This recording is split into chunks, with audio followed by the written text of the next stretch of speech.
Bienvenidos y bienvenidas, es un placer que nos acompañen en este espacio. La Secretaría de Cultura, el Instituto Nacional de Antropología e Historia y Editorial Raíces, a través del Museo del Templo Mayor, se complacen en contar con su presencia para la presentación editorial de la revista Arqueología Mexicana en su edición especial 124, Tenochtitlan, Origen y Destino.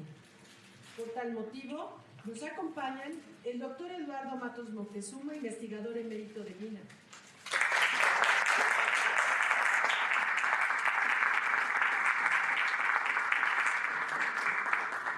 La maestra Patricia Ledesma Bochán, directora del Museo del Templo Mayor.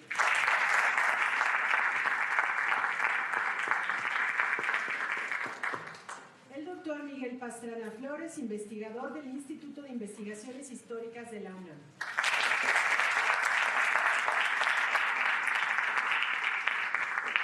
Y el arqueólogo Enrique Vela, editor de la revista Arqueología Mexicana, a quien cedo la palabra.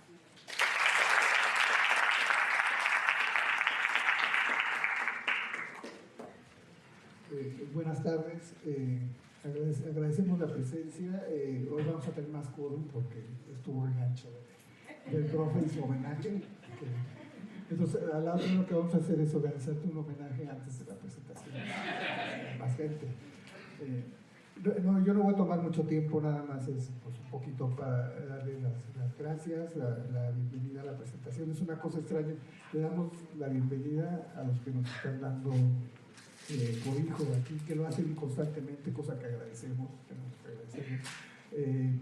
Mi jefa no pudo venir, estaba muy apuntada, pero bueno, manda las gracias y las felicitaciones por todo el trabajo, ¿no? Lo que nos reúne ahora es el número especial 124 de la revista Arqueología Mexicana, que dejó de circular en puestos de periódicos. Es que así es la vida, pero todo es una anécdota en la arqueología mexicana, ¿no?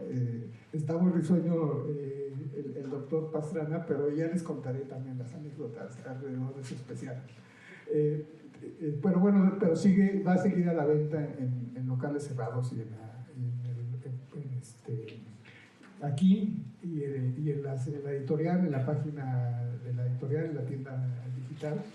Y además la exposición todavía tiene vida, ¿no? Hasta marzo. Entonces, ellos van a abundar en el contenido de la revista, nada más decir que es una revista que está relacionada totalmente con la exposición, ¿no? Con los textos que acompañaron, que hicieron para hacer la exposición, ¿no? Y que conforman el catálogo, las cédulas y todo esto. Entonces, quien no la tenga, pues le conviene tenerla para entender mejor la exposición, que por lo que vi ahorita que entré, está más rica gráficamente que la revista, pero con los textos, hubo circunstancias que es una edición especial, particularmente especial, porque tiene más texto del normal, pero a veces los editores lo que hacemos es sin piedad cortar textos o cortar artículos y esto sobre todo una revista como Arqueología Mexicana que le da un buen lugar a la imagen, pero en esta ocasión pues, no nos atrevimos, ¿no? Ni siquiera es que no pudimos, dijimos, bueno, ¿cómo va, no? Entonces es una especie de libro más que uno de nuestros especiales normales, ¿no? Traje unas, si me pones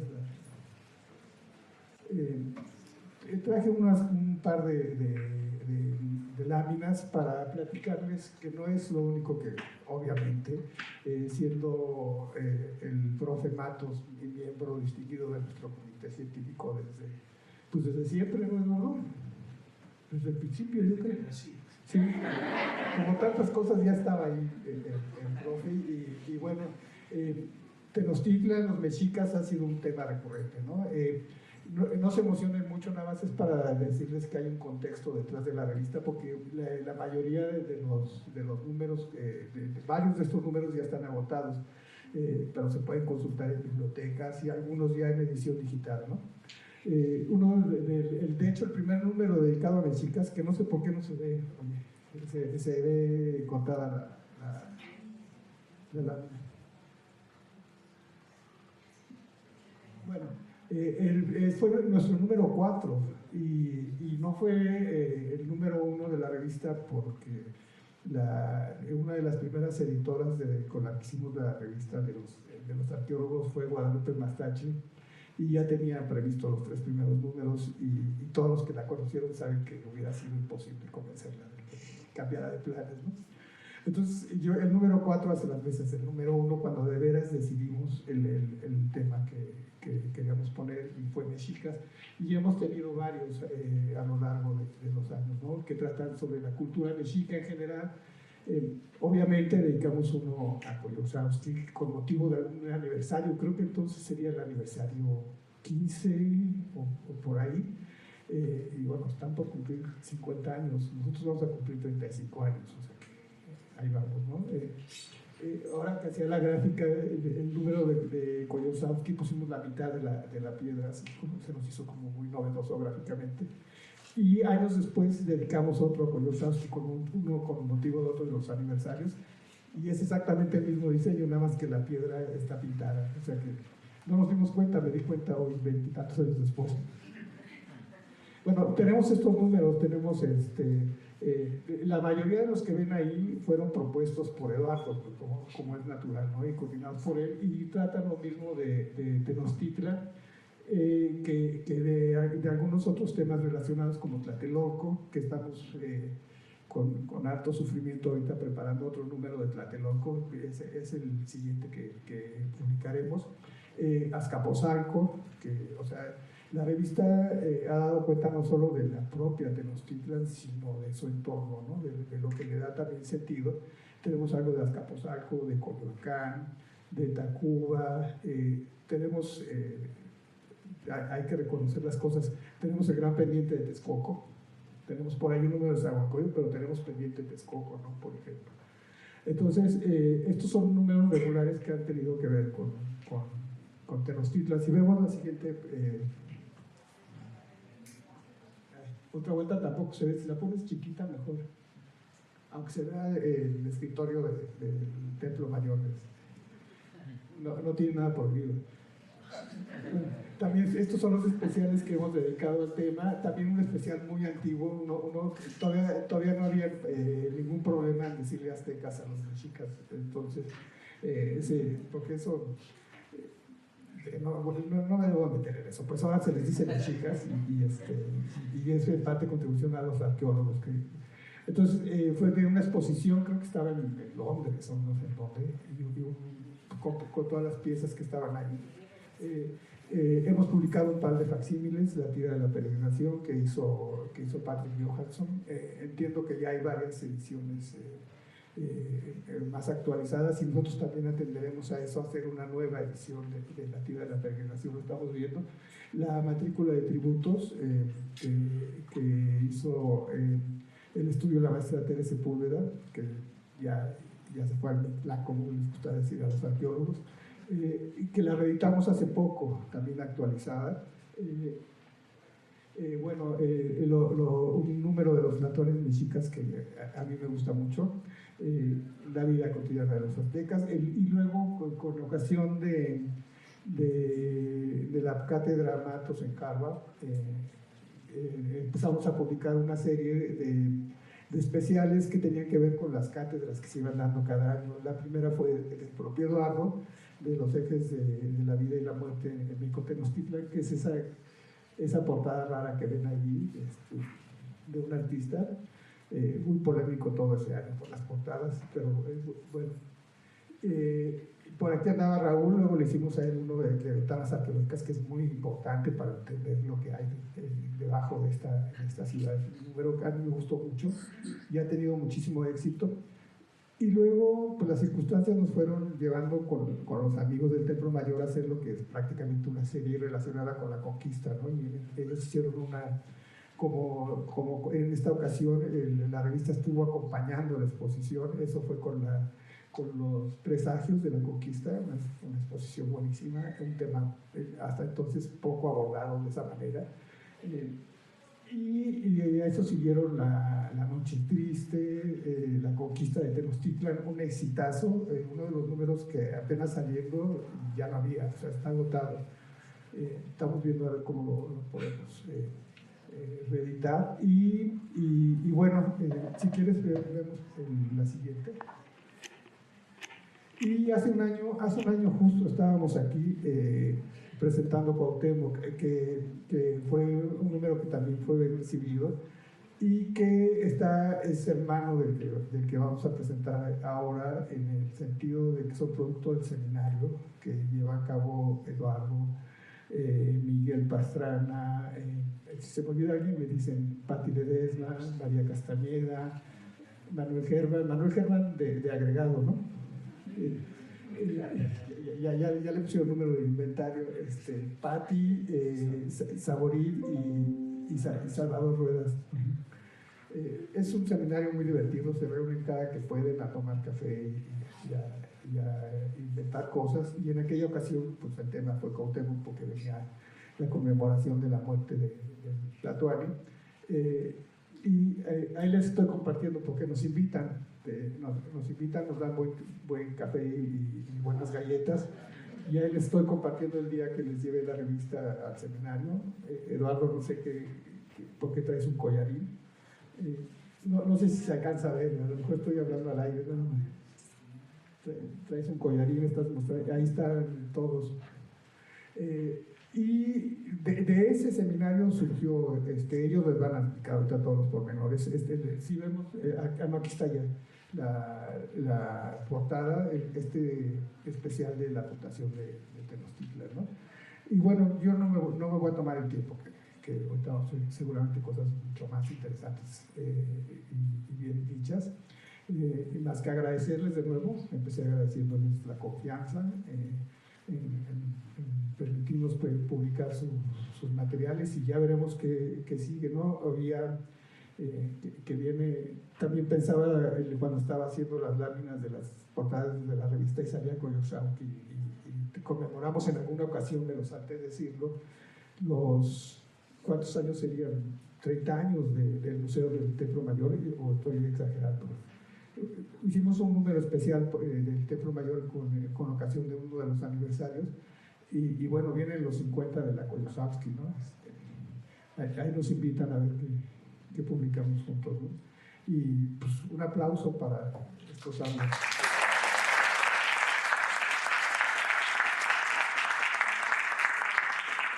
Le toca el turno a Miguel Pastrana. Sin más. Hola, muy buenos días.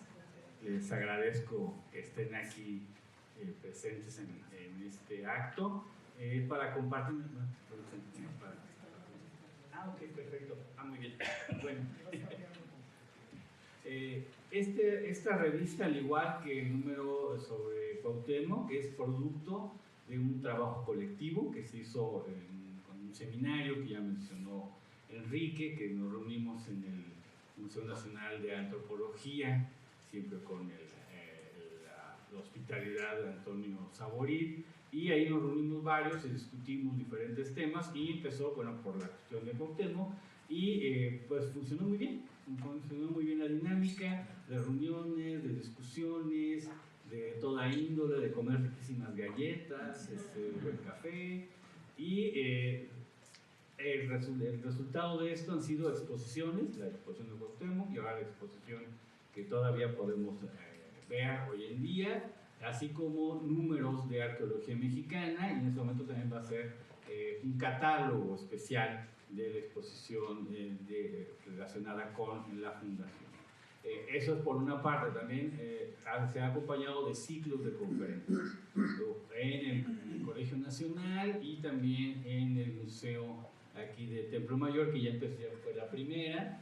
Me toca el sábado, pues la siguiente. Entonces podemos participar y pueden ver lo que vamos a trabajar, lo que hemos hecho. Entonces, por una parte es eso, es un trabajo colectivo, es un trabajo muy interesante, es un trabajo interdisciplinario, como se acostumbra a decir ahora, y los ensayos que están en esta revista son producto de ese trabajo colectivo, de esas discusiones, y si bien están presentados en un formato de difusión o de divulgación, hay detrás de ellos investigación, hay mucha investigación original detrás de estos trabajos, Entonces es un valor que tiene agregada la revista. O sea, no solamente es un trabajo de investigación, es novedoso, o sea, hay mucha propuesta, pero al mismo tiempo está presentado de la manera más sencilla posible para que cualquiera pueda sentarse y pueda pues, ver lo que está ahí. El material gráfico ha sido muy bien escogido, ha funcionado muy bien. Ahí tuvimos algunas discusiones sobre cómo presentar el Teocalli, ¿verdad? Porque hubo que desarmarlo para entenderlo, pero eso será en la última conferencia del ciclo, donde explicaremos el procedimiento que se siguió para interpretar esa pieza, que había que hacer un trabajo totalmente distinto al que se había hecho hasta ahora. Entonces por eso se explicará en ese momento. También es un gancho pues, para que puedan asistir a las conferencias, si quieren saber los detalles mórbidos de la investigación de Teocalli, pues ahí podrán encontrarlos. Por una parte es eso, hay muy buena investigación y vimos diferentes temas que son muy importantes referirnos respecto al tema de la fundación. Uno que ya hemos comentado en entrevistas y en otras cosas, es no ver el proceso, no ver el hecho como una cosa aislada, como un acontecimiento aislado. Eso en historia, en arqueología, en antropología, el hecho aislado no dice nada. El acontecimiento aislado no sirve más que para conmemoraciones y cortar listones. Los procesos históricos, los procesos culturales, se entienden justamente en una concatenación de cosas. Y esto es lo que atiende la revista, lo que atienden las conferencias y lo que atenderá el catálogo. Ver la fundación como parte de un proceso desde la salida de Aztlán, con diferentes momentos claves.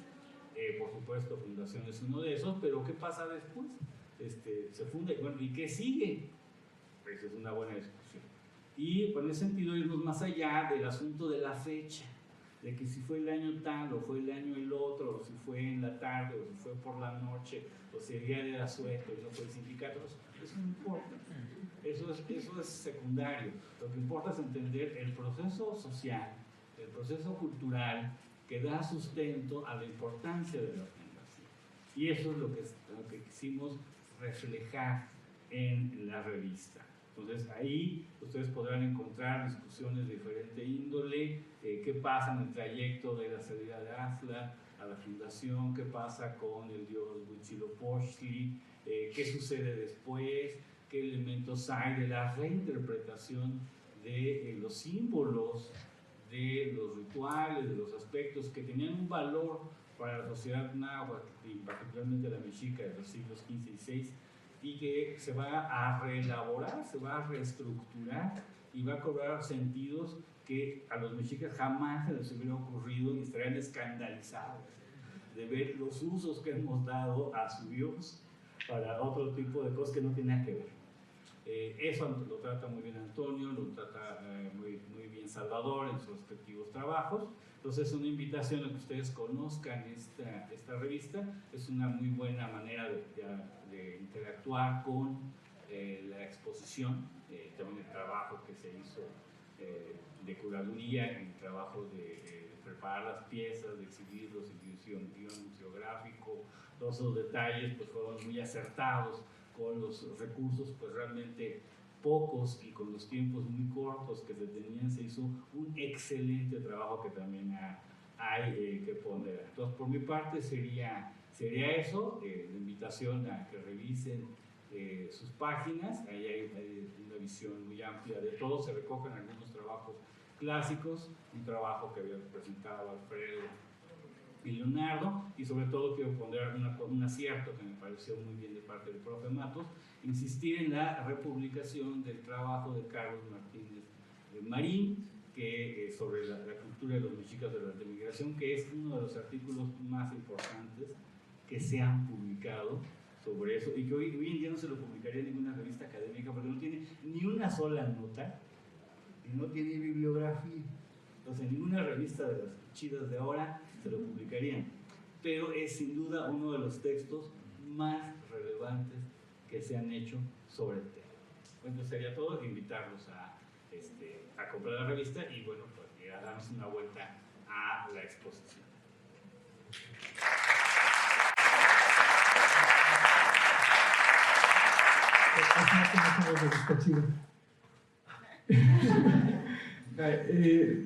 Que nada más a decir una cosa, se me olvidó mencionarlo, y ahorita que lo decías, cada entrada del artículo, junto al título, viene un QR que lleva a las conferencias que dieron en el Colegio Nacional, y vamos a ver cómo le hacemos, si graban las que están dando, cómo le hacemos para que desde ese mismo QR entren también a las de ustedes, ahí vamos viendo.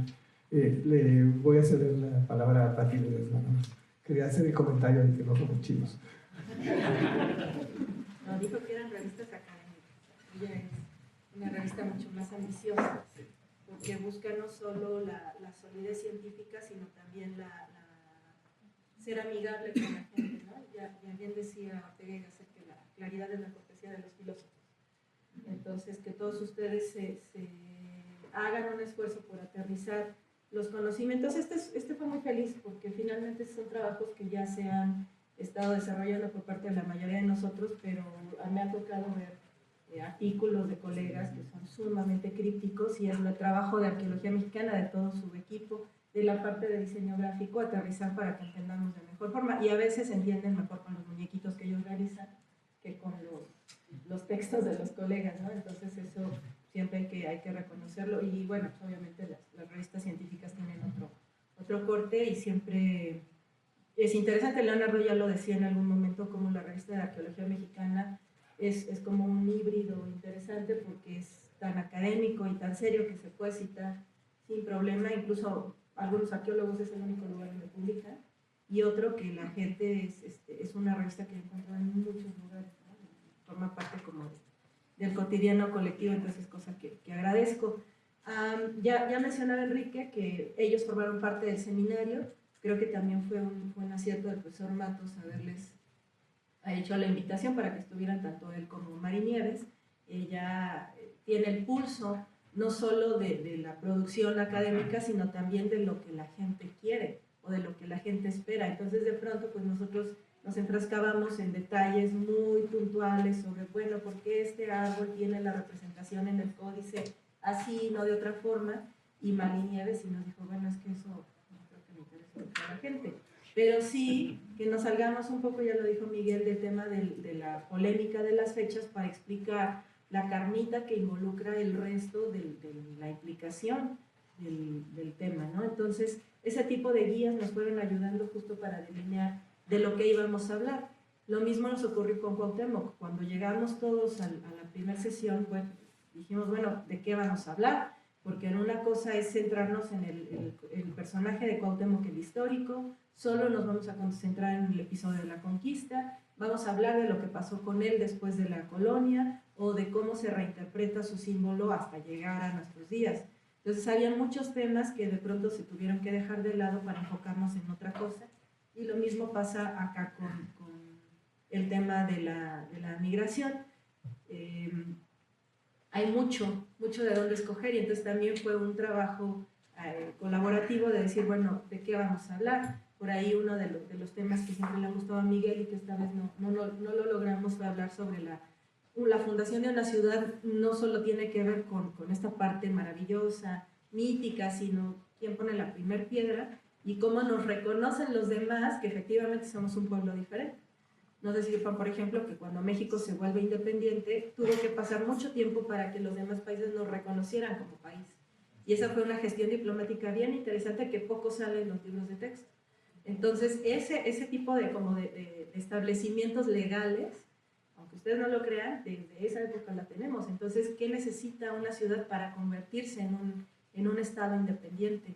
Y ahí tiene que ver con algo que Miguel señalaba muy bien en los seminarios, sobre un tribunal que emitiera leyes y que emitiera juicios. Entonces, esta es otra dimensión de la fundación de una ciudad. Por ahí también dejamos de lado el tema de la planificación urbana, que es un tema que le interesa mucho a Enrique, por ejemplo, como desde un principio parece que el trazo original tenía que ver con eso, y luego cuadrarlo con la parte arqueológica.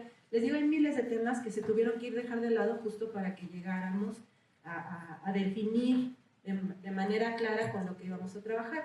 Y si lo bonito de esta sinergia que hemos logrado entre las distintas posiciones y puntos de vista, porque finalmente no es lo mismo la tradición que tiene Miguel a la que tenemos el profesor Matos y yo como arqueólogos, o la que maneja el doctor Antonio Saborit, que es más del siglo XIX, que tiene que ver con fuentes históricas, o Salvador Rueda, que es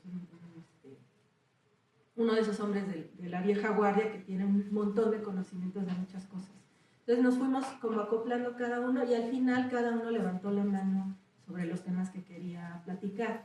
Entonces el profesor Matos decidió hablar de la primera parte de la migración, de las polémicas detrás de Aztlán. Después Manuel Ajarazu y yo coincidimos en hablar sobre ya el tema propio de la migración. Estuvimos viendo, no sé si quieren poner la página 31. Si quieres pásalas para que vayamos viendo también las imágenes. Gracias. Y bueno, pues ahí nosotros lo que hicimos fue desarrollar un poquito sobre cómo va esta narración mitológica histórica y cómo va cuadrando además con una parte de la literatura universal, que es una serie de elementos que está presente en muchas otras narrativas o epopeyas de otro tipo de otras culturas y que cuadran con lo que nosotros tenemos. María Castañeda de la Paz habló también de cómo estos personajes van evolucionando en el tiempo. Con Salvador Rueda volví a coincidir con un cuadro precioso que está aquí en la exposición de Castillo de Chapultepec, que es un cuadro del siglo XVII-XVIII. No tenemos datos, ese cuadro llegó a Castillo desde hace mucho tiempo y no tenía mayor información. Y ya a nosotros nos tocó ir investigando cómo se puede leer. Y por ejemplo, esta frase que dice la obra, que es sobre lo inestable y lo firme, es un lema del siglo XVII. No tiene nada que ver ni con los principios o los valores mexicas o con lo que ellos hubieran querido. O sea, para ellos esas ideas eran completamente absurdas, ¿no? O irrelevantes. Pero ya en un siglo XVII cobran otro tipo de relevancia. Entonces, para los criollos de esa época era muy importante tener esta idea de que sobre estas subidas y bajadas del agua la ciudad se podía mantener firme y podía haber estabilidad, ¿no? Para ellos eso no era preocupación. Ahora para nosotros yo creo que también sí es preocupante, pero son temas que nos ayudan a reflexionar como un mismo símbolo, aunque sea así calcado, cobra un distinto significado años después, ¿no? Y además como 200 años después a nosotros tampoco ya no significa mucho, ya ni latín sabemos. Entonces, ¿cómo va migrando ese mismo símbolo? Y bueno, en la exposición nosotros quisimos terminarla con el tema moderno del uso que se le da en particular al símbolo patrio y cómo se traslada y se migra a elementos tan bonitos como un huipil o tan icónicos como esta copa de chocolate, ¿no? Entonces, este trabajo lo termina fundiendo Arqueología Mexicana. Es un trabajo que nos costó, le dedicamos bastante tiempo porque queríamos que quedara bien, queríamos que fuera un texto amigable pero también completo para que todos ustedes pudieran compartir con nosotros el trabajo que nos apasiona. Que creo que hay que decirlo, finalmente ya lo mencionaba también el coordinador de arqueología, esto requiere también de compromiso y de pasión, ¿no? Y creo que eso todo lo tenemos desde cada uno de nuestros ángulos. Entonces, bueno, pues yo le agradezco mucho a Enrique su confianza. Los invito a que la compren. También ahí va a haber otros números de la revista. Van a estar todos los sábados también Arqueología Mexicana aquí acompañándonos en el ciclo de conferencias y bueno, pues ojalá y se puedan dar una vuelta ahorita que salgan a nuestra exposición. Muchas gracias.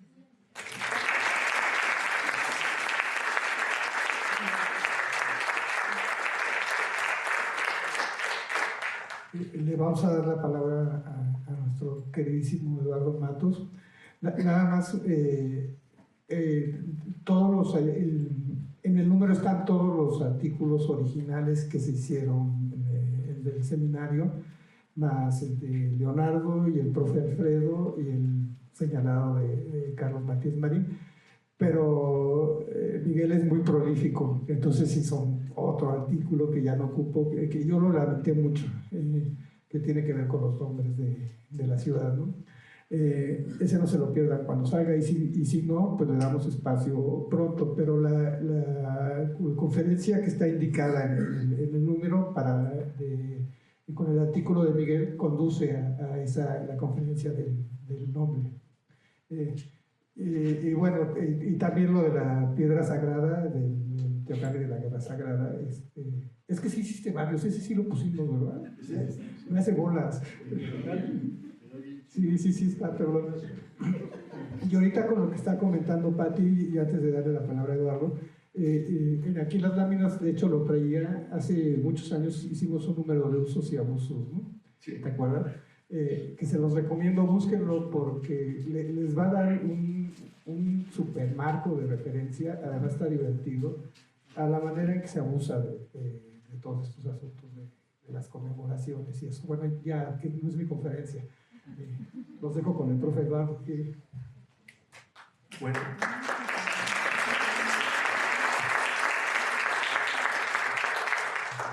Y se sigue abusando. Conmemoraciones.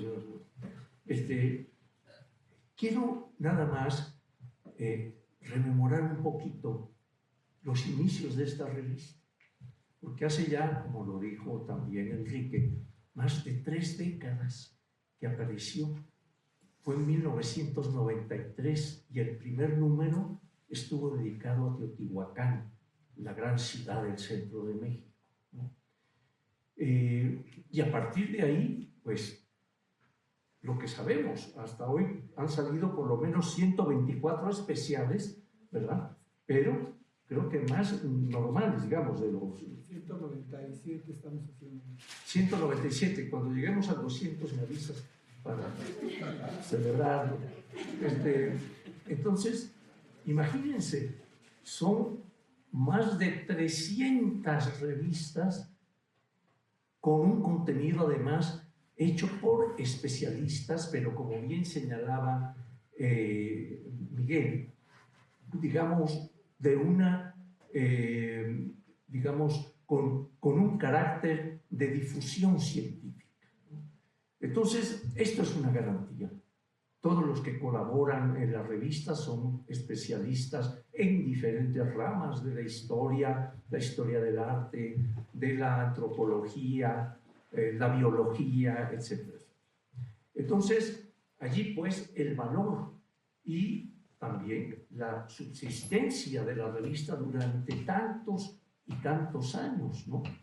Así que, pues nos congratulamos de que hoy estemos aquí reunidos para conocer algo sobre esta revista que hoy sale, el número 124 especial, que contiene, como ya se señaló, los aspectos de la fundación.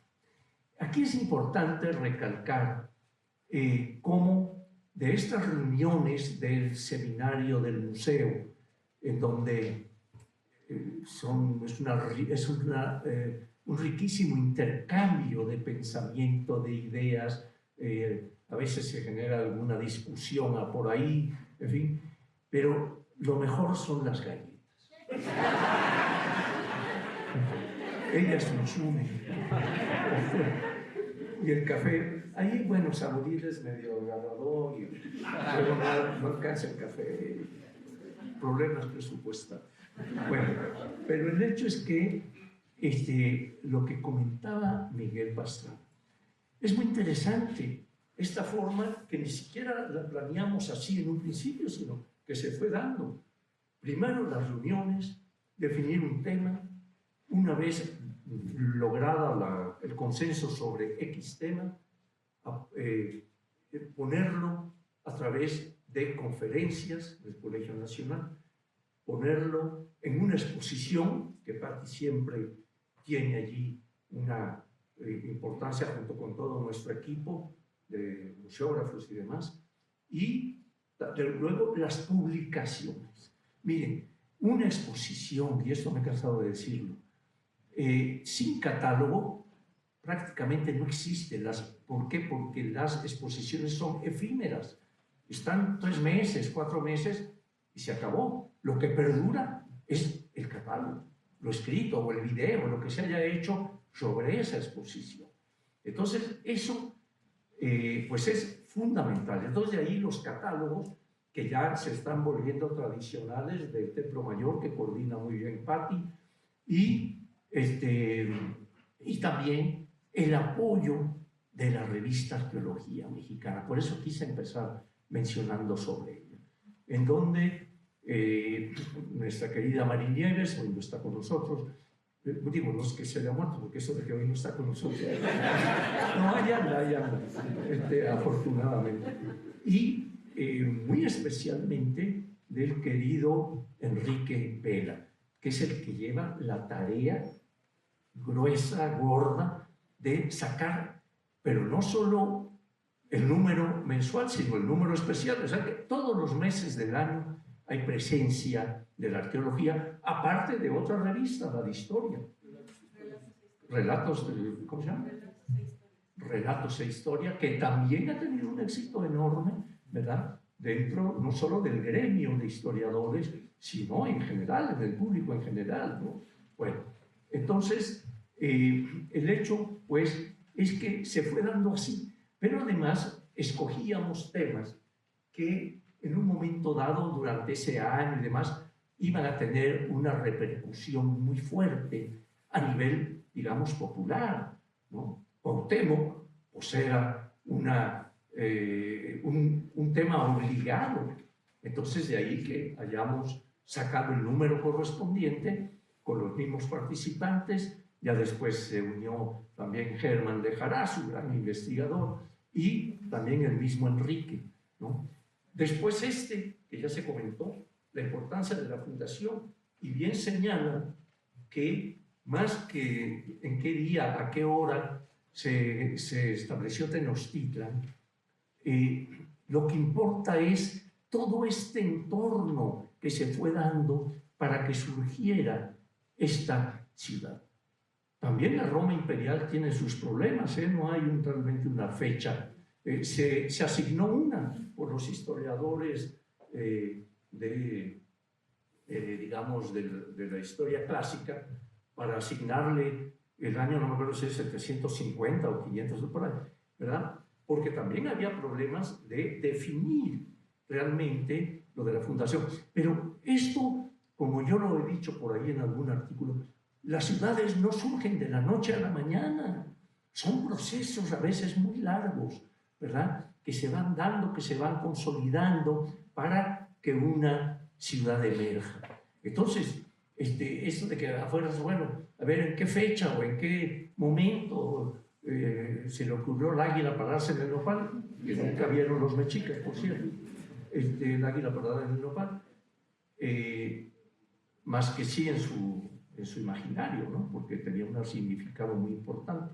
El hecho, pues, es que siempre escogemos eso. Debo comentar que hace 2 semanas ya tuvimos nuestra primera reunión.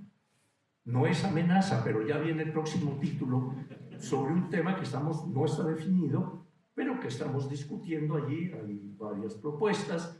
Vamos a ver cuál de ellas tiene y cobra presencia para empezar a discutir sobre ella y finalmente seguir los mismos pasos que ya se han establecido y que, como dijo Miguel, han tenido pues muy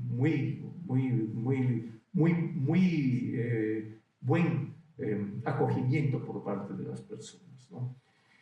Comentó algo Miguel que yo quiero también enfatizar. Fíjense, yo era un joven estudiante de arqueología cuando en 1962, ¿verdad? Se llevó a cabo el Congreso de Americanistas, que congrega a muchos investigadores del mundo en las diferentes ramas antropológicas, históricas, etcétera, etcétera. Y en él se dieron varias ponencias. Recuerdo una muy problemática que estaban Bosch Impera y estaba Alfonso Caso.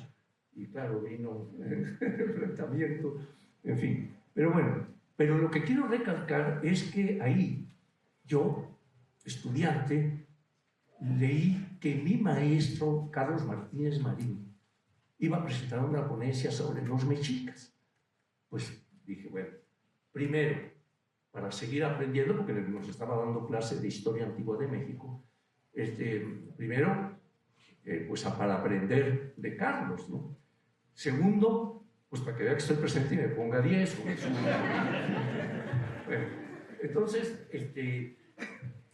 oh sorpresa, presentaba algo que no se había escuchado con las palabras que él lo iba señalando, ¿no?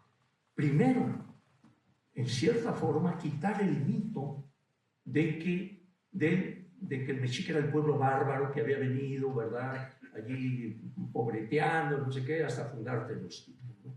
Muy fácil el transcurso, pero analizó realmente las características económicas de organización social, tecnológicas, etcétera, etcétera, del mexica durante la peregrinación, de la amada peregrinación. Y concluye algo importantísimo, que además era lógico, pero nadie había caído en esa lógica. Dice, el pueblo mexica ya era un pueblo mesoamericano. No era un pueblo bárbaro que estaba ahí dándose de chicotazos. No, era ya un pueblo mesoamericano, y lo vemos en las fuentes, cuando se van señalando los lugares donde paran, ¿verdad? Siembran, ya eran agricultores, hacen templos, en fin, toda una serie de características, digamos, que son propias de culturas que, digamos, que han alcanzado un determinado nivel de civilización, digamos, ¿no? Y entonces Carlos se percata, lo escribe, lo presenta en 62, en 64 se publican las memorias del Congreso y ahí sale el escrito.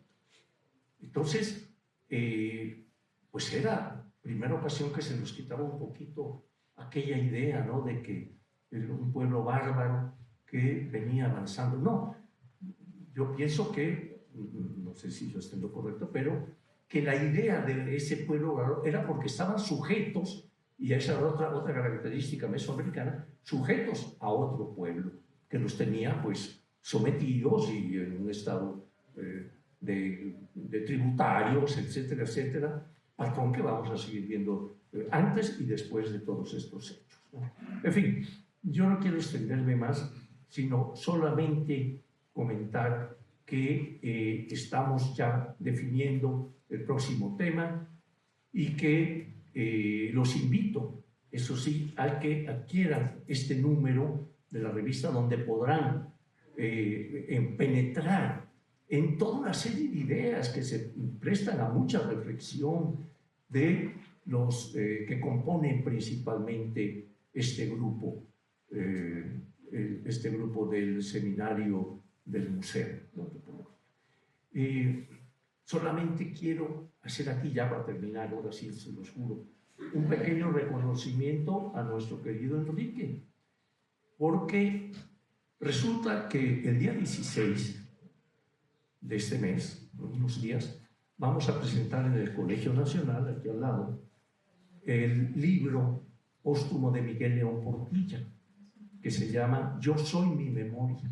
Son las memorias de Miguel León Portilla, ¿no?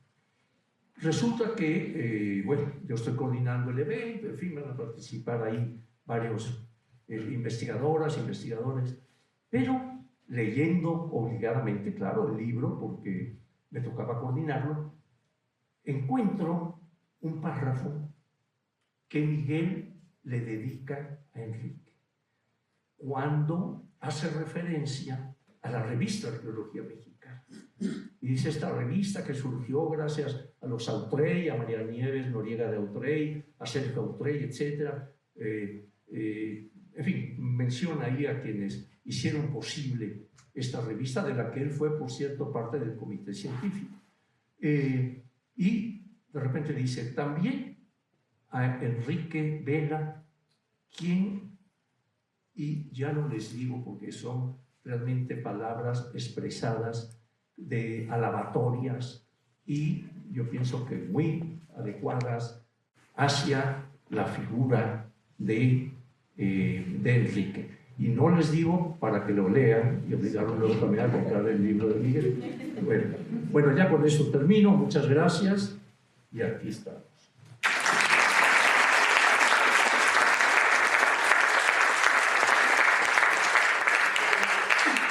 Muchas gracias, Eduardo. Gracias, de veras. Perdón, quiero hacer una aclaración.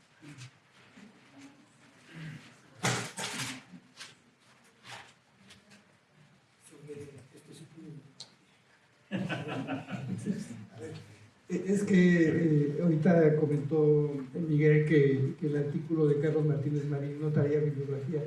No, lo que pasa es que era enorme, no cabía. Entonces decidimos, y ves que íbamos a poner un fragmento del artículo. Entonces decidimos poner todo el artículo porque no tenía dónde cortarle, pero la bibliografía tenía el mismo tamaño que el artículo, prácticamente. Entonces la pasamos atrás, la pasamos a la internet porque tampoco la de ustedes cabía, ocuparon más libros de los permitidos. Y está en una sección en nuestra página web. El error de nosotros fue no haber indicado que este artículo tenía bibliografía y que estaba integrada con la de ustedes. Nada más esa aclaración. Y pues no sé, me imagino que tienen mucho... perdón. Como les decía, en la revista que estamos presentando dejó de circular el domingo, pero ya les dije que la pueden conseguir en otros lados. Ahorita está circulando un tema que nunca habíamos abordado, peces y pesca. Lo coordinaron Eduardo Corona y Luisa Villani. La verdad es que vale bastante la pena. Y trae una cosa del Templo Mayor, un artículo de Leonardo Israel sobre los animales, que la verdad está bastante bueno, tanto que le dimos espacio en la portada. Y bueno, y aquí nuestro muy querido Miguel, acabamos de sacar un número sobre historia de la vida indígena, que va a causar revuelo, yo estoy seguro de eso, y ya veremos cómo hacemos una presentación. Yo creo que vamos a tener que ir a las escuelas también. Está planeado, yo creo que lo va a lograr para hacer un libro de texto, para encender el debate, y ya te platicaré porque ya empezamos a recibir comentarios, y bueno, cómprenlo y aprovechenlo para que se les firme, que lo tienen aquí. Ahora sí, si alguien tiene preguntas, comentarios, yo tengo una enorme duda respecto al inicio de la peregrinación de los mexicas. He escuchado Aztlán y he escuchado Chicomostoc. Son dos lugares diferentes, es el mismo lugar. Por favor, explíquenme esta situación. Gracias.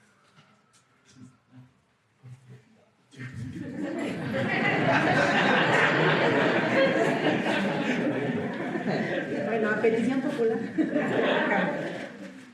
Lo que estuvimos trabajando mucho en el seminario, y creo que es algo bonito porque la moderna historia y la moderna arqueología han evolucionado mucho para poder entender de mejor forma lo que ocurría en ese momento. Entonces, lo que hemos descubierto, por ejemplo, es que hay como mitos comunes a otros grupos, no solo al mexica y no solo de esa misma época. O sea, por ahí de los 1300 ya había poblados que estaban ocupados, que llevaban años ocupados, o incluso otros que ya estaban desocupados, como Teoti, Tula, que en ese momento ya estaba desperdigando todo. Entonces hay como elementos mitológicos que se comparten, y Chicomostoc es uno de ellos.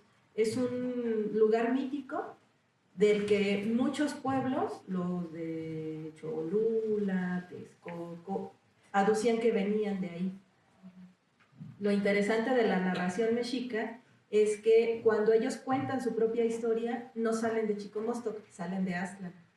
Pero Aztlán se parece mucho a Chicomostoc, y luego a la hora de que se hacen las reseñas del siglo XVI, los propios cronistas empiezan a meterle y a combinar historias a la hora de contar la suya propia y contar la de los mexicas.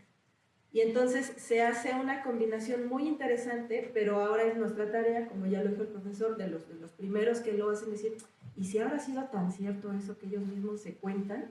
Y entonces decir, bueno, a ver, en la historia ellos cuentan, nosotros éramos bárbaros, salvajes, veníamos ahí de muy lejos, y luego conforme fuimos avanzando nos fuimos civilizando hasta que ya llegamos al lugar donde nos tocaba asentarnos y nos transformamos prácticamente, ¿no? Y entonces gente como el doctor Carlos Marín dice, pues no, tampoco era tan así, ¿no? Pues ellos ya llegaron con tradiciones que no eran necesariamente de bárbaros o de grupos otomís o de cazadores recolectores, que es lo que ellos mismos dicen. Entonces, esto se llama crítica de fuentes porque es lo que hacen en particular los historiadores, de decir, bueno, vamos a verificar si efectivamente lo que nos están contando ellos mismos de ellos mismos es cierto. Y un episodio muy bonito tiene que ver, aparece en el Durán, cuando Moctezuma primero manda a los emisarios a ver de dónde vienen. A ver, ¿no? Pues si las fuentes dicen esto, entonces pues vamos a seguir el camino de regreso. Entonces primero manda a un grupo de guerreros, creo. Bueno, esa historia le gusta al profesor. No. Primero manda a los guerreros y luego manda a los sacerdotes porque los guerreros los regresan. Y entonces los sacerdotes van y el último lugar del que sí tenemos referencia es Tula. Tula es como el límite. Y después de Tula empieza ya un relato fantástico donde dicen que empiezan a encontrar seres mitológicos, divinidades, ellos mismos se tienen que transformar para regresar al Coatepec, donde está Coatlico esperando a Huitzilopochtli, porque Huitzilopochtli se fue de Aztlán y llevando a su grupo y está en Tenochtitlan, pero le dijo a su mamá, ahorita vengo. Entonces la mamá se queda esperándolo, y entonces toda esa historia como mitológica se combina con la historia oficial, y se crea un relato. Y entonces lo que dice el profesor fue uno de los temas que trabajamos en el seminario, es bueno, entonces pues ni ellos mismos sabían de dónde venían, que fue otro tema también bien interesante del que ya no nos dio tiempo, ¿no? Que son de esas cosas bonitas, y me da mucho gusto que haya gente joven acá, porque son de esas nuevas preguntas que nos estamos haciendo y que ya les tocará a las futuras generaciones, los alumnos de Miguel, los alumnos del propio profesor, resolver, ¿no? Entonces sí, hay un chico Mostoc del que todos asumen que todos salieron, pero la historia mexica tiene un Aztlán que se parece a Chico Mostoc, pero bueno, sí es. Y entonces es muy interesante además que los mexicas le empezaron a meter como partes de la historia que los demás no tenían. Eso sí es también interesante. Y entre otras cosas, pues su dios Huitzilopochtli, que era un dios exclusivo de ellos, fue un dios muy tardío, ¿no? Por eso hay pocas representaciones. Muchas gracias por la pregunta. Nada más, bueno, para felicitarlos a todos, me parece una revista excelente, qué buena iniciativa que todavía perdura. Pero mi intervención es que quiero comentar un cachito de lo que acabas de comentar acerca de este mito de que van de regreso para averiguar si es cierto que vienen de donde vienen. Y yo tengo una teoría ahí al respecto que me atrevo a exponer a ustedes. Es medio rara, pero cuando se plantean regresar y ver si son de ahí, Huitzilopochtli dice, ahorita vengo mamá, ¿no? Mi teoría es que desde entonces tardó 400 años o algo así en regresar. Entonces mi teoría es de que de ahí todos los mexicanos usamos el ahorita con esa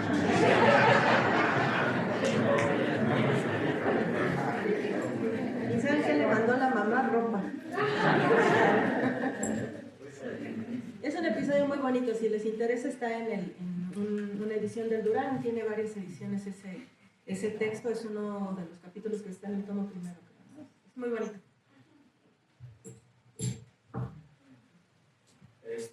Una pregunta para el arqueólogo y editor Enrique Vela. Hablaba hace rato de una disertación entre aztecas y mexicas.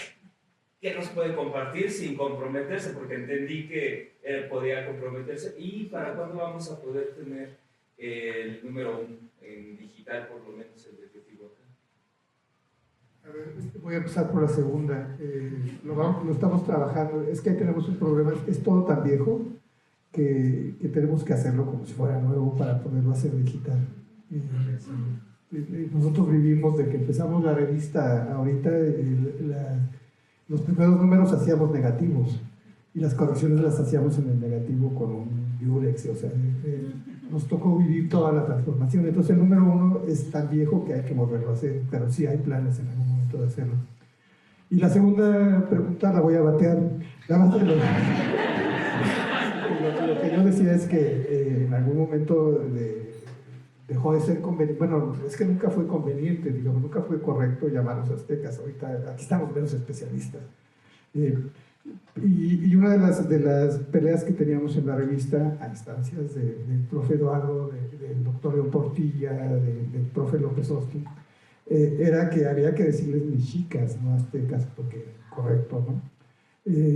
Ese número que trae el nombre de la vida cotidiana de los aztecas, ese lo hice yo totalmente, soy el autor. Y bueno, quise hacer homenaje a Jacques Cousteau, que tiene un título clásico sobre el tema, y también tuve ganas de molestar. Entonces le puse aztecas porque pues, todo el mundo, muchos lo reconocían así y todo. Y en la introducción lo que yo alego es que una cosa son los mexicas de las fuentes, los que plenamente reconocemos arqueológicamente, a los que sí hay que llamarles mexicas, que están escritos ahí, pero que no es correcto, por ejemplo, a los texcocanos de la época, a los de Culhuacán, así, decir esta cultura es mexica. Entonces, que necesitamos un paraguas, una nomenclatura que abarque lo que es propiamente mexica, con sus contemporáneos, que ha habido la tendencia, ahorita me van a regañar, que ha habido la tendencia a englobarnos a todos juntos, ¿no? Entonces, fueron ganas de molestar, pero la verdad nadie se molestó y el único que le echó pleito para no variar fue Leonardo, ¿no? Y ya lo discutimos, pero bueno, que les explique por qué son mexicas y aztecas, pues aquí están los meros. Así es. Pues, sí, técnicamente, aztecas eran los habitantes de Aztla. Ese lugar que está en sabe dónde, pero como no sabemos dónde está, podemos decir que salieron de Aztla, así como no tenemos el acta de nacimiento de Homero, pero como no hay manera de demostrar que no existió, sigamos diciendo que es el autor de la Odisea. No pasa absolutamente nada. O salieron de algún lugar, llamaban Aztla, llamaban de Aztla. Entonces, cuando están ahí, los habitantes de ese lugar son, en sentido estricto, los aztecas. Pero claramente hay dos grupos. El grupo dominante, que son los que dominan a los mexicas son los macehualas de los aztecas. Les trabajan, los explotan, les ponen 5 de calificación, no dejan salir al recreo, y se van. Y hay un episodio muy importante de la parte de la migración donde el dios les cambia el nombre. Ustedes salieron de aquí, eran aztecas, pero a partir de este momento en el que yo les doy sus instrumentos de trabajo, que es muy interesante, ligado el trabajo al nombre. Los instrumentos de trabajo, ¿cuáles son? Los que sirven para la caza, sobre todo lacustre, y por extensión para la guerra. A partir de ahí ya son mexicas. Entonces, en sentido estricto, cuando hablamos de aztecas, son los que explotaban a los mexicas en Aztla, que quién sabe quiénes eran. No sabemos los que eran muy gandallas, no sabemos otra cosa. Y los mexicas solamente cuando están ahí tendrían ese nombre, y a partir de ahí serían ya propiamente hablando mexicas. A veces se confunde con náhuatl, pero estamos hablando de los hablantes de la lengua náhuatl. Entonces sería un poco cómo lo estamos manejando. Es muy interesante, incluso el doctor León Portilla utilizaba mucho azteca al principio, después dijo, ay, estoy equivocado. Y le cambió, por ejemplo, la primera edición de 13 poetas del mundo azteca, de los aztecas. Cuando corrige el libro y agrega 2 poetas más, dice 15 poetas del mundo náhuatl. Ya le quitó eso, o sea, no se metió en Honduras, no puso una super aclaración, pero simplemente hizo la corrección. Entonces, cuando estemos hablando de los hablantes de la lengua, estamos hablando de los nahuas, o los nahuablantes, como se diga ahora, o el mundo náhuatl, sería lo correcto, todos los hablantes de esa lengua. Cuando nos estemos refiriendo a un grupo específico de esos hablantes, pueden ser chancas, tlaxcaltecas, xochimilcas, mexicas, tlatelolcas, etcétera, etcétera, etcétera. Y cuando hablamos aztecas sería eso. ¿Por qué es tan popular lo de azteca? Fue sobre todo en el siglo XVIII, cuando Francisco Javier Clavijero, que en otras cosas era muy bueno, empezó a meter esta palabra. La azteca después se la compró Humboldt y Prescott, Humboldt del alemán y Prescott del norteamericano, y a partir de ahí como que hundió el asunto de los aztecas, pero en la literatura colonial en español se habla de mexicanos. ¿Quiénes son los mexicanos? Los habitantes de México, son indígenas. Con la independencia, cuando los criollos se apropiaron de todo, incluido del nombre, y le pusieron mexicanos a todo el mundo, entonces ya no se podía utilizar mexicano para referirse a algo indígena. Entonces les tuvieron que cambiar el nombre y les pusieron aztecas. Esa es la razón, pero digamos ya desde, por ejemplo, varios autores, por ejemplo, Barlow tiene un artículo muy interesante donde critica el hospedaje azteca, y así hay varios trabajos. Entonces serían términos como muy concretos cómo lo tendríamos que manejar. En la Academia Mexicana y en la difusión mexicana que he ido permeando, ya se usa mexica sobre todo. Sí hay que explicar a los chavos que esa X se pronuncia como J. Es un problema del español de México, los varios sonidos que tienen el mismo signo gráfico, pero es otro asunto. En cambio, en el extranjero, sí tiene uno que poner la aclaración porque no se entiende quiénes son, hay que explicarlo, ¿no? Incluso el doctor León Portilla en sus últimos trabajos que publicó en España puso azteca mexica y en el primer párrafo aclara, pero si pone mexicas en España nadie sabe de quién están hablando, no tienen ni idea. Entonces ya es necesario poner eso. Entonces esa es un poco la situación, pero poco a poco en el español se ha ido, no solamente ya solo de México, sino ya en general de Iberoamérica, se ha ido imponiendo el uso de mexica. Falta en otros lados. Ahí siempre nos dicen, no, es que en Estados Unidos, en Yugoslavia, bueno, en la antigua Yugoslavia, ¿no? Pues sí, pero también tienen que aprender un poco, ¿no? Entonces es importante esa labor didáctica de, así como no tenemos que aprender, ya no decimos Pekín, sino decimos Beijing, porque hay una serie de cuestiones que los chinos han puesto para que les digamos como ellos quieren que les digamos. Pues también nosotros podríamos empezar a hacer eso. Ser un poco más estrictos con nuestros colegas de otros lados.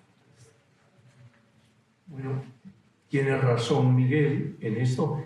Hay otro término que es tenochca.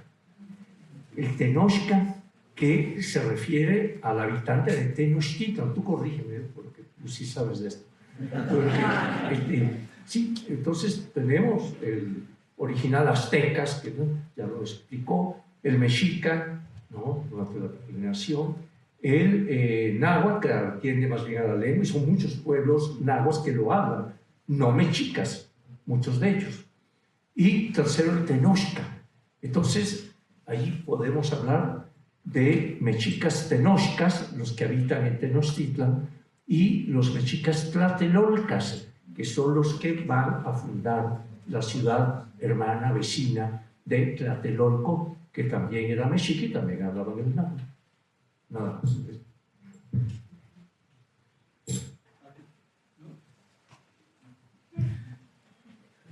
Espero que haya quedado grabado todo esto. Sí. Quisiera preguntar con referente a esta festividad de los 700 años que llega esta revista Tenochtitlán. ¿Hay alguna correlación con referente a esos festejos? ¿Nada que ver?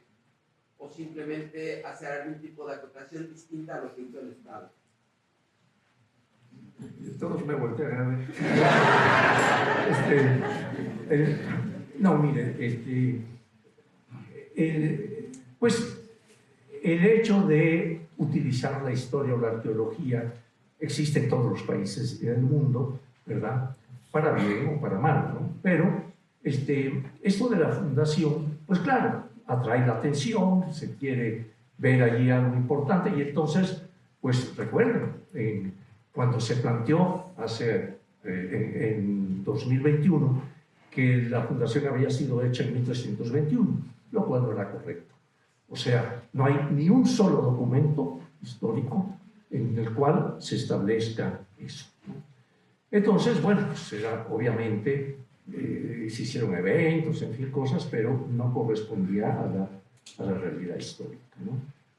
Ahora, pues, digamos que hay mayores elementos, porque en muchas fuentes, por lo menos en 7, 8, 9 de ellas, se marca el año 1325 para la fundación, ¿no? Y también en un monumento arqueológico, el Teocalli de la Guerra Sagrada, que aquí trae muy bien estudiado el doctor Pastrana. Bueno, entonces ahí aparece el grifo, el Dos Casa, y aquí también se trata por María Castañeda de la Paz, creo que por ti, y de Jarasu, lo referente a eso. Y ya dijimos que las ciudades no surgen de la noche a la mañana, pero por algo estas fuentes incidieron en aquel año, algo importante quizá se les presentó que seleccionaron ese año.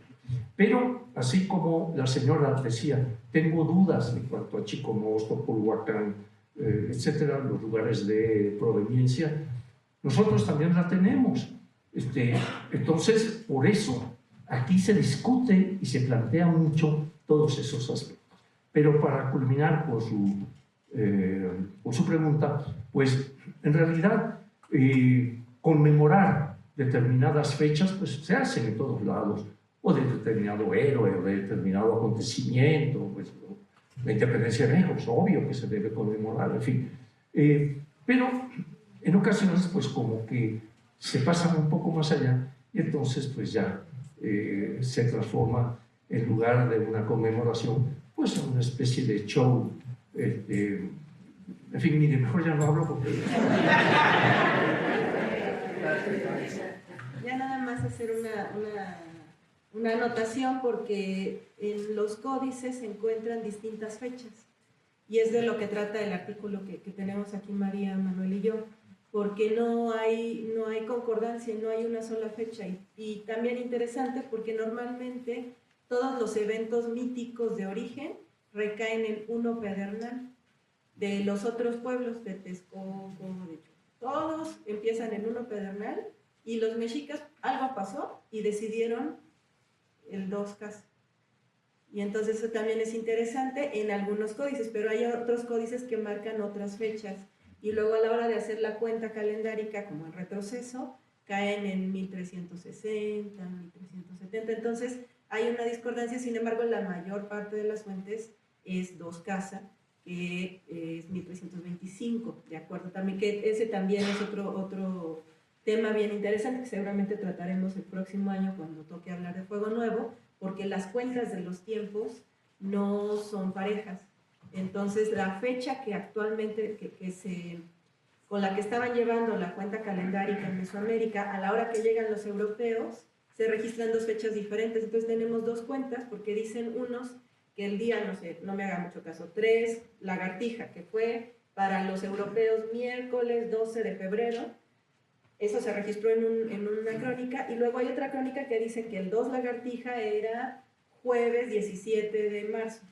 Entonces ahí tenemos dos cuentas diferentes que sacan números distintos de cálculo, ¿no? De matemática. Entonces es un tema muy, muy interesante, muy bonito, pero que sí tiene su implicación. Pero sí no quisimos dejar pasar la oportunidad de hablar de estos temas, porque finalmente fue de lo que se trabajó durante mucho tiempo, y creíamos también que era importante que los especialistas del instituto ofrecieran información, la información con la que hasta ahora contamos, porque también es importante, ¿no? Reconocer que ninguna historia está acabada, ningún estudio está ya escrito sobre piedra y nadie se le va a atrever a cambiar una coma. Como ya lo dijo Miguel, los propios especialistas tienen la capacidad de, conforme van avanzando los temas, reconocen, ¿no? El propio profesor Matos hablaba, por ejemplo, al principio de que la fecha 1325 era la más cercana por el tema del eclipse, pero María Castañeda de la Paz dijo, bueno, si hubiera habido un eclipse, lo hubieran registrado, porque a ellos les encantaba registrar todo, y más la parte astronómica. Entonces, eso el profesor lo hizo recapacitar, y en sus últimos escritos, el propio Matos dice, pues no, es probable que no haya sido así. Entonces, esta habilidad que tenemos en la ciencia, de pronto se cuesta trabajo entenderla, porque estamos esperando como conocimiento que ya no se mueva. Y pues todo es lo bonito, yo creo que de la historia y la importancia de estas revistas, porque ahí es donde vamos como recalculando la ruta. Yo nada más preguntar si realmente Aztlán, como yo lo he leído en algunas teorías, estaba ubicado en Yuriria, cerca del lago o a un lado del lago, el estado de Guanajuato. Ya hemos comentado, no hay manera de precisar dónde se encontraba este lugar, o el lugar del que salieron y el nombre que recibieran. Hasta el momento no tenemos elementos suficientes para decir fue en tal lugar o incluso en tal región. O sea, hay muchísimas propuestas, algunos lo ubican en Guanajuato, otros en Yuriria, otros en Nayarit, el movimiento de los chicanos lo ubica ahí afuera de Los Ángeles. Hasta el momento no tenemos dicen, venimos del norte, sí, pero es del norte de Mesoamérica, no es del norte de México. La gente empieza a caer en Durango, o sea, no tiene nada que ver. Pero el norte de Mesoamérica, desde la Ciudad de México, pues empieza desde Tenayuca. Incluso me he postulado que hayan salido de la misma zona, pero hasta el momento no es posible precisar dónde fuera. Ya con Pedro Armilles, viejo arqueólogo, seguramente el profe Matos lo conoció, él ya postulaba de hace mucho tiempo de que los movimientos de recorrimiento de la frontera de Mesoamérica se reflejaban, por ejemplo, en estas historias en que no encontraban cómo llegar a Aztlán, se había perdido porque ya no había lugares de cultura mesoamericana, entonces llegaron hasta donde pudieron, y después de ahí ya ellos mismos no tenían esa certeza. Entonces hay que tener como muy claro eso. Hay diferentes lugares, diferentes sitios que se hayan propuesto. El mismo Coatepec, está en las inmediaciones de Tula, pero ¿a qué lado de Tula? Pues no sabemos. Hay propuestas de arqueólogos de ciertas ubicaciones, pero hasta el momento no tenemos, insisto, esta certeza. Nadie nos va a decir que mañana se va a encontrar alguna inscripción en piedra, se va a encontrar ADN, a lo mejor se va a poder secuenciar y nos va a poder resolver ese tipo de cosas. Pero sí, al momento, lo que sí podemos decir es que no podemos ubicarlo físicamente. Lo que sí podemos decir es que este lugar tiene una enorme trascendencia en la conciencia del pasado de mexicas tenochcas, de mexicas tlatelolcas, y que sí se vuelve un punto de referencia constante, junto con los demás elementos de la migración, para la construcción de una identidad colectiva. Eso sí lo podemos decir. No podemos hacer lo otro, pero podemos hacer otra cosa. Entonces podemos hacer eso, y insisto, no sabemos el día de mañana se pueda, la arqueología, los nuevos descubrimientos nos lleven por otro lado. Yo me acuerdo en los 80s, pensaba que Troya, la guerra de Troya era 100% mítica, pero en los últimos 35 años los trabajos han sido contundentes, que existió esa guerra.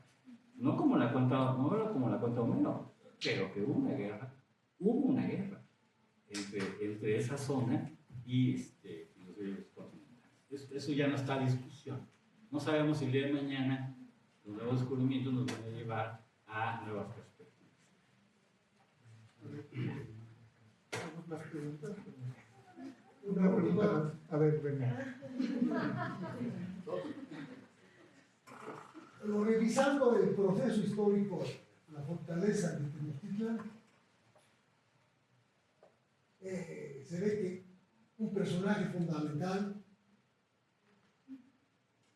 dio paso a que tuviera trascendencia la ciudad de Tenochtitlan, en lo económico, en lo militar, en lo político.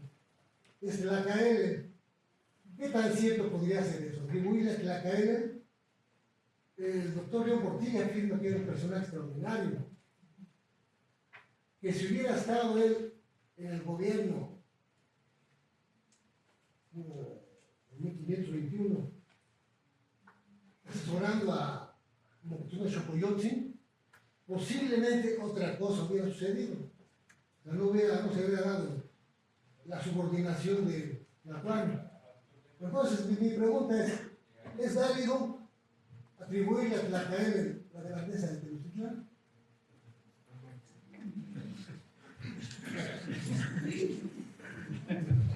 Bueno, también hay polémica en cuanto a la existencia de Tlacaelel, ya que estamos metidos.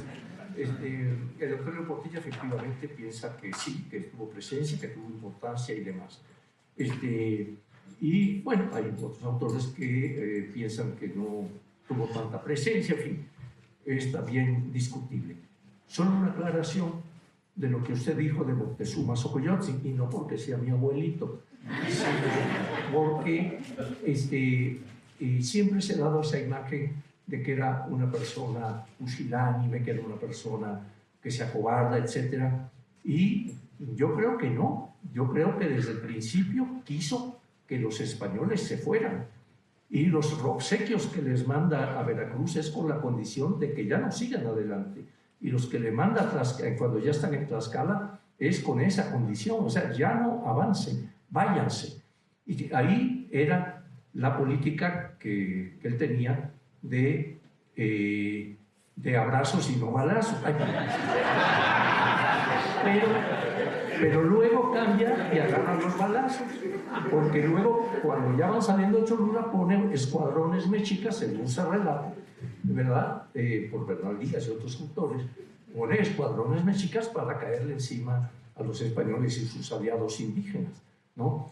Entonces ella opta por eso, pero ya no le va a resultar. Finalmente ya sabemos lo que dice la historia y cómo cae finalmente Tenochtitlan en poder de Hernán Cortés y miles de contingentes indígenas que lo apoyaban en virtud de que el Mexica y la Triple Alianza a la que pertenecía se había pues convertido en un medio de someter a los pueblos y otros pueblos indígenas, muchos de ellos, ¿verdad? Y aplicarles un tributo. Digo, muy ligeramente diría que eso provoca el odio hacia el Mexica de los grupos indígenas y por eso se les van encima y apoyan a Cortés. Bueno. Sí, ya le habías pedido la palabra, sí, por favor. Sí, gracias. Muy buenas tardes y reconocimiento por su brillante labor. La pregunta es, hace unos instantes se hacía el recuento de números dedicados a ciudades importantes como Azcapotzalco, Tlatelolco, algo de Coyoacán, y se decía que el gran pendiente es Texcoco. ¿Por qué? Esa es la pregunta.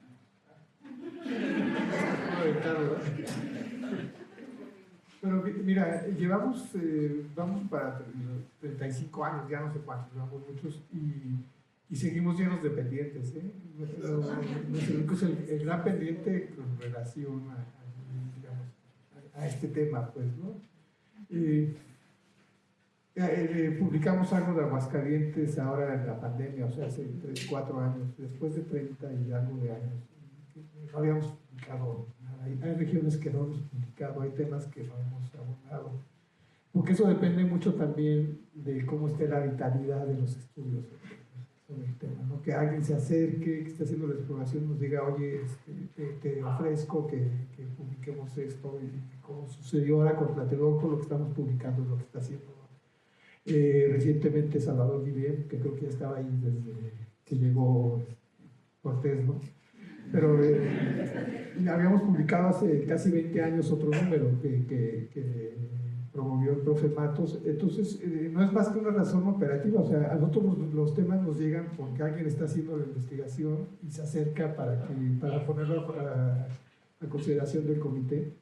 Y de Texcoco no ha llegado. También es nuestra responsabilidad como editores, como está sucediendo, darnos cuenta de que nos falta algo y buscar. Para darte un buen ejemplo, nunca hemos publicado un número sobre Obsidiana. Tenemos artículos de Obsidiana, pero no tenemos un número sobre la Obsidiana siendo tan importantísima, y apenas lo vamos a trabajar con Emiliano Vergara precisamente. Entonces, como esos tenemos muchos, ese es nada más eso, ¿eh? Entonces, a ver, el compañero había pedido la palabra ya, para irme con el movimiento. Del mundo fundacional de la ciudad, pues, conforme a la fuente que tú te acerques, pues puede ser la interpretación que tú estudies, ¿no? Hay varias. En la revista habla sobre Durán, sobre Azcapotzalco. Bueno, la academia que tan aperturada está en este momento sobre el origen de ese mito en el túnel de los baños.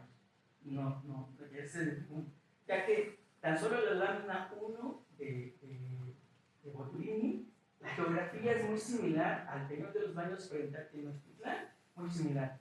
Dentro del Teocalli de la Tierra Sagrada, sabemos que la Tlachinoli representa la guerra, una explosión, pero si hacemos una traducción literal a agua Tlachinoli que se está quemando, el único lugar de la cuenca de México donde hay agua termal es el Peñón de los Baños, e inclusive ese lugar se llamaba Acapulco, en honor a Copil, el príncipe nacido de Marilasochi. No sé, hay como esa pequeña apertura o aún está muy relegada porque la historia pues, es de quienes estamos al frente, ¿no? Pero yo quiero hacer una pequeña investigación sobre eso y creo que sí me han salido muchísimas fuentes referentes a que, no, bueno, como sabemos, no exactamente en el centro de Zócalo fue donde se dio esa visión del nopal nada más, ¿no? Entonces, no sé si en la academia hay apertura para todo. A lo que se presente con pruebas, con argumentos, eso también es importante, no es así como cualquier cosa que se me ocurra, sino que hay un proceso y pasa, por supuesto, por la crítica de los pares. Por supuesto, a la hora que publicamos o hacemos una entrevista o hacemos una conferencia, ahora sí que no mostramos todo el material y la obra negra. Es cuando vamos a ver un departamento, no nos enseñan la tubería, no nos enseñan la obra negra, nos enseñan ya la obra acabada, ya los detalles, y quién se peleó con el plomero, con el electricista, eso a mí no me importa, me importa que funcione. Entonces, en nuestros trabajos pasa algo parecido. Nosotros ya mostramos los resultados de esa discusión y rara vez mostramos todo el proceso discursivo desde que se me ocurrió la idea, desde que me dijeron que no, que sí, que no.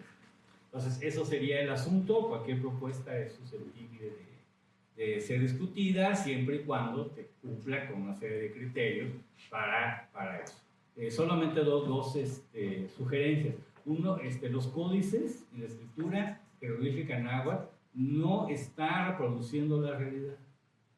O sea, son convenciones. Por un lado, escriturales. O sea, el Atlachinori no está reproduciendo ningún fenómeno natural. Es una expresión. Como nosotros podemos tener de bifracismo, usamos dos términos para decir una tercera cosa. Por ejemplo, si digo, hice este trabajo contra viento y marea, contra todo lo que se opuso, tuve 1000 dificultades, pero yo lo entregué. No es literal que me estuve en un barco en Veracruz y que había un norte, o sea, no. Igual con el Atlachinori. No busquen un lugar con agua y con fuego, porque no se refiere a un lugar. Es una expresión, es un bifracismo. Entonces, si lo estoy buscando, pues nunca lo voy a encontrar, o voy a encontrar 20 pesos. Entonces, hay que tener mucho cuidado. Igual, cuando es la parte icónica, son iconos convencionales. Como por ejemplo, los personajes, tanto masculinos como femeninos, son como con plantilla. Todos son igualitos, es como este personaje narigón que se lee con la pantera rosa. Siempre es igual, lo que cambia es el contexto, lo que hace, etc. Es igual, lo que nos permite distinguir a un personaje en un códice no es la figura, es el nombre jeroglífico o los atavíos que nos dicen qué es, si es sacerdote, si es posteca, si es macegual, si es un juez, si es una señora de rango, si es una sacerdotisa, es lo que nos permite ser. Entonces, igual, la primera de Boturini no pretende ser nunca una vista de cómo era, sino es una convención que plástica y escritural para representar eso, igual como que enfrente es el jeroglífico de Culhuacán y hay gente que anda buscando el Cerro Curvo. No lo va a encontrar nunca porque es una palabra. El coli o culi es lo curvo. Y como es un topónimo, pues le corresponde el cerrito. Pero no es porque es un cerro curvo, sino porque es una palabra. Entonces, muchos de los problemas que hemos tenido es pensar que son íconos lo que son palabras. Nuestro amigo de la República Popular China lo había entendido perfectamente, porque su escritura se basa en los mismos principios que la náhuatl, nada más que la suya es mucho más estilizada. Entonces ya no vemos ya las figuras, pero en principio son figuras. Entonces, pero eso es como para otra discusión larguísima.